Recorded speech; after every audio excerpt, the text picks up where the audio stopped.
იმერეთი, ქალაქი წყალტუბო, ერთდროს საკავშირო მნიშვნელობის ბალნეოლოგიური კურორტი, უამრავ დავსვენებელსათვის სტომარს მას მიძლობდა.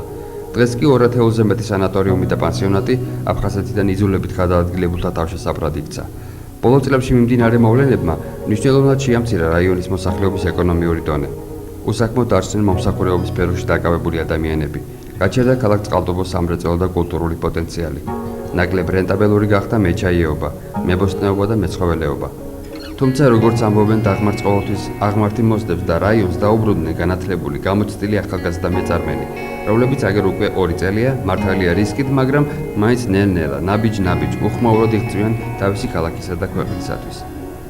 Walden Business Company 1997 წელს დაფუძნდა ბიზნესმენების თედო ჟორჟოლიანის, თამაზ ჩირგაძის, გიორგი ახვლედიანისა და სულხან მამისეიშვილის მიერ. კომპანიის საქმიანობის პრიორიტეტია ჩაისა და ღვინის, აგრეთვე საკურორტო ბიზნესი.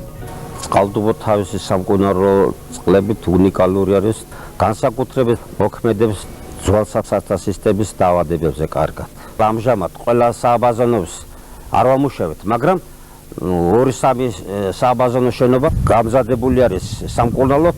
თითქმის ყველა, აი ნომერ 1 სააბაზანო, მეორე, მე-9 სააბაზანო, აი მე-6 სააბაზანო, რომელიც ახლა ამჟამად ჩვენ ვიყოფებით მის ტერიტორიაზე, ეს კაპიტალურად შეგეთდა. საავადმყოფი არ შეისრულებოდა ესეთ მდგომარეობა იყო. დიდი დახმარება გაგვიწია სულხან ამისეიშვილმა და მისმა მეგობრებმა.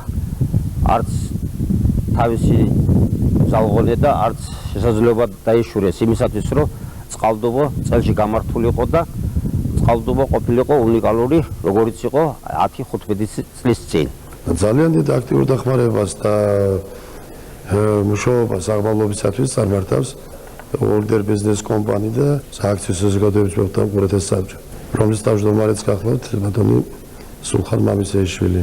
აი უშუალოდ ბატონი სულხანი დაინტერესებულია წარმოების განვითარებით და გადაწყვეტილება მიღებული ისეთი, რომ თუკი ჩვენ პროდუქციას საერთოდ ვაწარმოებთ, უნდა იქნეს ისეთი კონკურენტული პროდუქცია, რომელიც მსოფლიო ბაზარზე თავის გარკვეულ სეგმენტს დაიჭერს. გვაქვს რამოდენიმე წინადადება, რომ ერთჯერადი პაკეტებით წარმოება გავაკეთოთ ჩვენ საწარმოებში. მოგცემს ძალიან დიდ ეკონომიურ ეფექტს და ყველაფერი ეს დაბრუნდება ჩვენი ხალხის და ჩვენი მუშაკების სასიკეთოდ. კომპანია აქტიურად თანამშრომლობს აგრეთვე სააქციო საზოგადოება მაღლაკის ღვინის ქარხნის კოლექტივთან. როგორც წარმოების ხელმძღვანელმა ბატონმა მერაბ ჩირგაძემ გითხრა, სწორედ სულხან მამისეიშვილის დახმარებით საერთაშორისო სტანდარტების დონეზე შეკეთდა სათავსო შენობები, შემოტანილი იქნა თანამედროვე ტექნოლოგიები, აშენდა ღვინის დასაძველებელი სარდაფი, გაიზარდა დასაქმებულთა რაოდენობა და დღესდღეობით ქარხნის სიმძლავრე 100,000 დეკალიტრს შეადგენს. აი ამ ხნის განმავლობაში რაც ჩვენ ბატონ სულხანთან ურთიერთობა გვაქვს, თუმცა მას ადრეც ვიცნობ, ცხინველი მოქალაქეა, როგორც ადამიანი, როგორც პატრიოტი თავისი ქვეყნის და ჩვენი ლამაზი პატარა ქალაქის. მას შეუძლია გაჭირებული ადამიანი მდგომარეობიდან გამოიყვანოს თავისი სიტყვით, თავისი ძალით.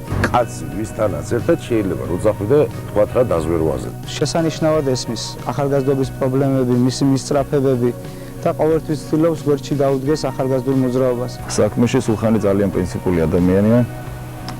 აქვს ბევრი დადებითი თვისებები და შეიძლება ვენდოთ ამ კაცს. ვერიკო ანჯაფარიძის ძმისშვილმა თქვა, რომ ჩვენ სახშიო არა კატეგორიის თამადა არ ყოფილა, მაგრამ სულხანისანა თამადა მე არ მინახეო. ნომერ 1 და ნომერ 2 ჩაის ფაბრიკებში ჩვენ შეგვიძლია 1000-მდე ტონა მზა პროდუქცია ვაწარმოოთ. ნუ რაც შეეხება ბაზარს, არა გვაქვს პრობლემა, აი სერიოზული ურთიერთობა გაგვაჩნია პოლონეთის რესპუბლიკასთან, მონღოლეთის რესპუბლიკასთან, უკრაინასთან, ქალაქ მოსკოვშიც. მოგახსენებთ, რომ ჩვენი მისვლის შემდეგ ძალიან ბევრი უამრავი პრობლემა დაგვხვდა ჩაის ფაბრიკებში, 4-5 წლის ხელფასი გავსტუმრებელი იყო, ხედველობაში მაქვს მუშების ხელფასი, გავსტუმრებული იყო ბიუჯეტი და ჩვენ შევძელით თითქმის 80% მაინც 90% გადაგვიწყვეტა. რაც შეეხება ღვინოს, აქაც არ არის პრობლემა, სერიოზული დაკვეთა გვაქვს ჰოლანდიის რესპუბლიკიდან, სერიოზული მოლაპარაკება გქონდა ორ გერმანულ ფირმასთან. დიდი მოთხოვნა ნატურალურ წვენებზე, ჩვენ მხედველობაში გვაქვს აი ტყემლის, ვაშლის, მსხლის ნატურალური წვენები და ერთ-ერთ სერიოზულ სამომავლო გეგმად მიგვაჩნია ვაწარმოოთ.